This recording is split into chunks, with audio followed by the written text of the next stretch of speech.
ikintu cyabaye hano ntabwo turi buvuge ko abanyamadini twavuga ngo bakoze ibidakorwa ku rwego ruri hejuru kurusha ibishobora kubaho binyuranyije n'amategeko, cyangwa gusa hagaragayemo abakora ibidakwiye gukorwa. Icyo nicyo cya mbere, ariko harimo n'abafite ibyo bakora, kuko nituza kureba uruhare rw'amadini n'amatorero mu burezi, mu buvuzi. Icya kabiri, leta ikennye kubona aho nakwita ngo turuhurire umutima. Ntabwo tugira ibigo, ntitugira ahantu hazwi kandi hizewe dushobora kwerekera ngo igihe wababaye ngeyo. Ariko mu rusengero abantu bajyayo akizera ko hari Imana imwumva, kumva hari musenyeri cyangwa pasiteri cyangwa umushumba uvugana n'Imana nayo agiye kumufasha gusenga aruhuke. Navuga ngo rero amadini n'amatorero byabaye ubuhungiro bw'abagowe n'imitekerereze cyangwa no kugorwa n'ubuzima, kubera ko leta itashyizeho uburyo buhoraho dushobora kuyihungiraho muri ubwo buryo. Ariko mu mikoranire byakabaye ari byiza leta igakora iby'imbaraga, noneho amatorero agakora iby'amarangamutima, cyangwa ibidafatika ariko by'amarangamutima. Ariko ikibazo cyaravutse nk'uko musenyeri amaze kubivuga, amadini abisuko. Kandi ntabwo ari ubwa mbere, ninza kuvuga nabi uko byavuzwe muri Bibiliya, nifite musenyeri ndizera ko ari bubinoze. Hari aho ngo Yesu yageze asanga inzu y'Imana yabaye iguriro, afata inkoni, tubona batubwira uko yabigenje. N'ubu rero ntekereza ko leta yari yafashe uruhare rwo kwinjira mu maguriro yitwa inzu z'Imana, kugira ngo icyari isoko iyi gisubize kuba urusengero. Ariko n'ingaruka kuri leta rero yageze mu iguriro. Leta abantu bayita umubyeyi, ariko jye siko mbyemera, nayita ikiraro twese twambuka duhuriyeho. Jye wananiranye n'uyu washobotse, noneho leta tukayihuriraho nk'ikiraro twese dushobora kunyurana, uva habi n'uva heza twese tukahanyuranira. Yageze muri rwa rusengero rero, kubera umurindi w'ibyo yabonye bidakwiye mu kwandurura, itwara ibidakwiye gutegurwa, itwara n'ibiteguye, byose irapakira irajyana. Igeze ipfira iratangira avuga iti ariko iri ryari icupa ririmo amazi, ariko iri ryarimo ubusa, ariko byose yagize ite yabimanukanye. Scovia, reka twivuga mu buryo bw'amahanga. Reka ntanga urugero, ndatanga urugero.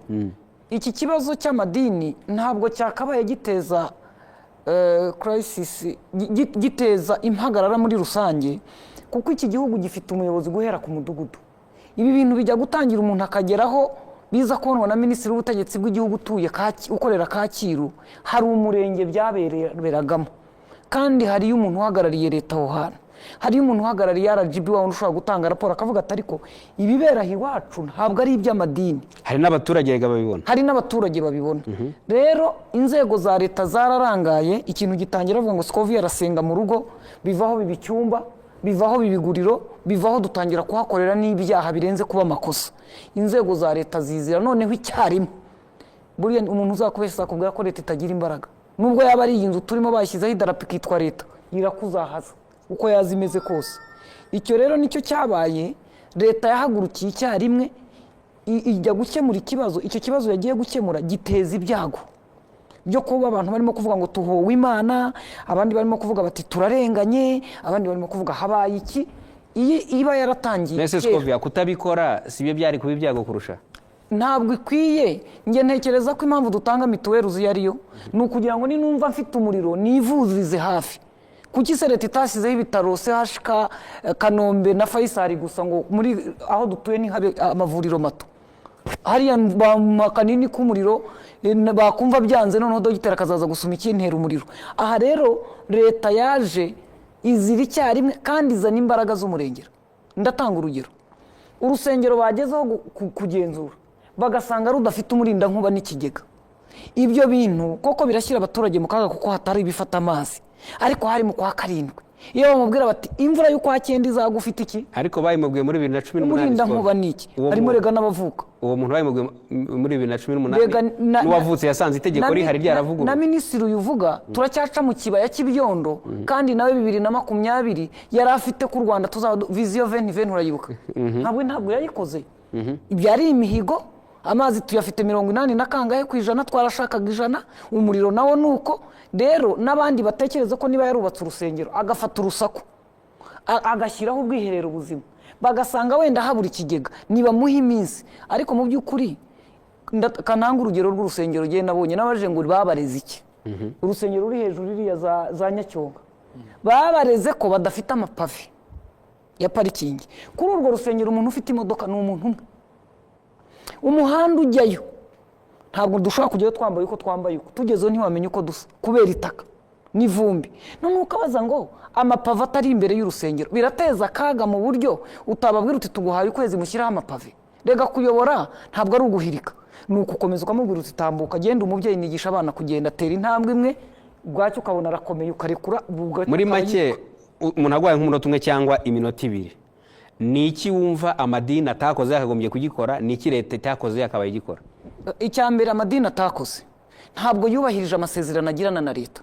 kuko amadini yajya gutangira cyangwa amatorero hari amasezerano bagirana y'ibikorwa bazateza imbere aho bagiye gukorera hari ibyo bagomba kuba bubahirije ku nzu bagiye gukoreramo ibyo amwe mu madini hano dufite amatorero pasiteri yaguje Range Rover aza kuri televiziyo avuga ukuntu yateye imbere Imana yamufashije amaze gutera imbere yaguze Range Rover bwa mbere na 18 bavuze ngo abantu bimuka aho bari we yaragiye kuko yarakodeshaga igihangari ntafite naho aba ubaza rimwe mu mwaka agakoresha igiterane gahanga nk'ahandi habereye kampeni abantu bakamuha amafaranga agasubira yaba kugira ngo abeho mu by'ukuri uwo muntu yananiwe kujyana amasezerano na leta atangira itorero ngo ayubahirize leta ikitakoze niki yagiranye amasezerano n'umuntu ariko ntiyagenzura ko yayubahirije iyo imaze kwicara rero ntikurikirana ibyo yagombaga gukurikirana izira rimwe leta ndakwibutsa ko ifite imbaraga icyaba cyose nta cyarusha leta imbaraga njye niko mbizi izira rimwe igatwara wa muntu wananiranye bigatuma nanjye warwazaga ngerageza ngo nubahirize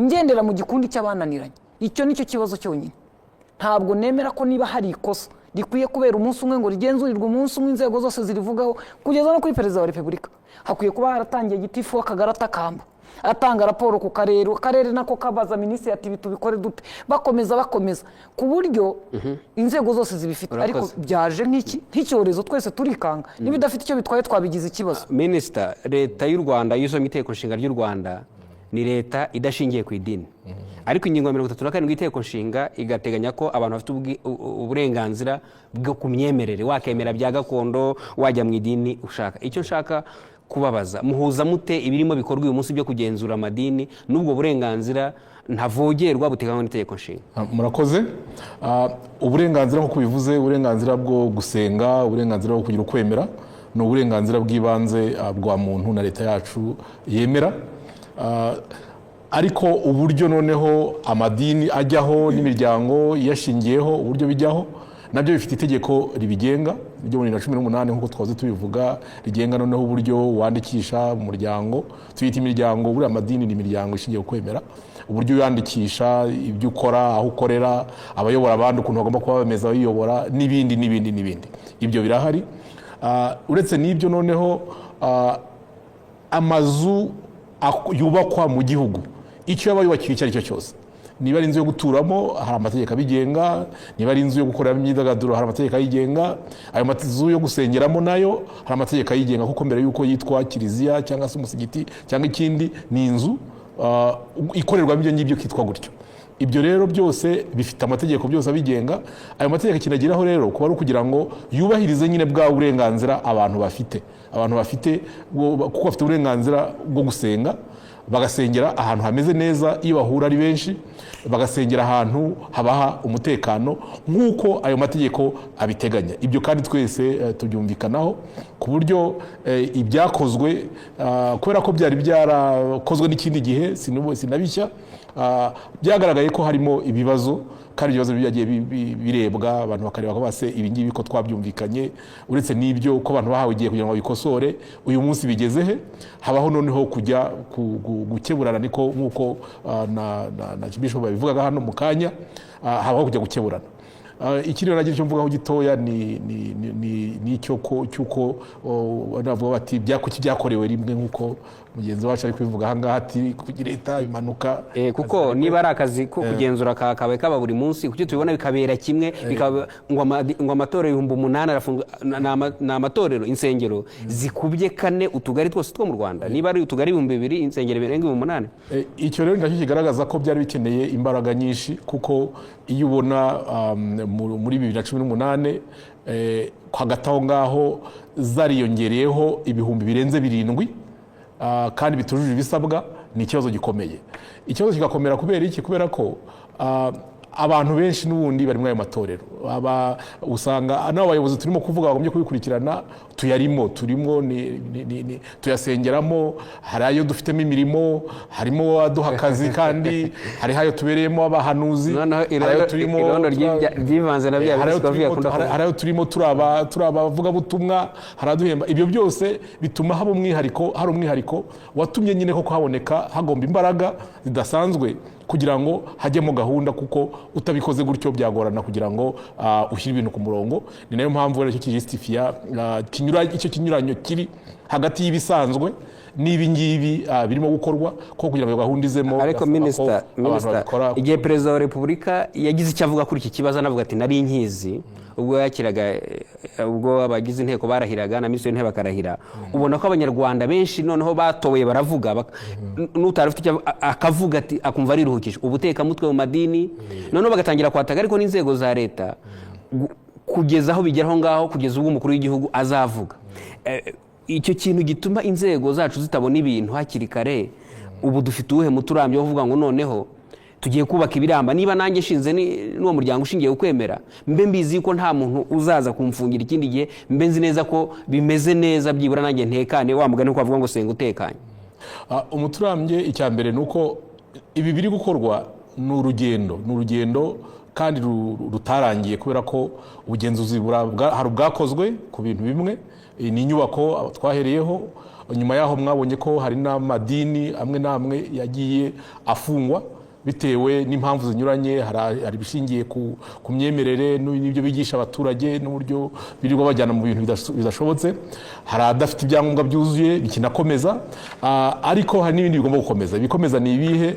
Ni uko ubu tugomba no kwibaza ngo ese ubundi amadini angana gutyo muri iki gihugu, ese koko ni ngombwa?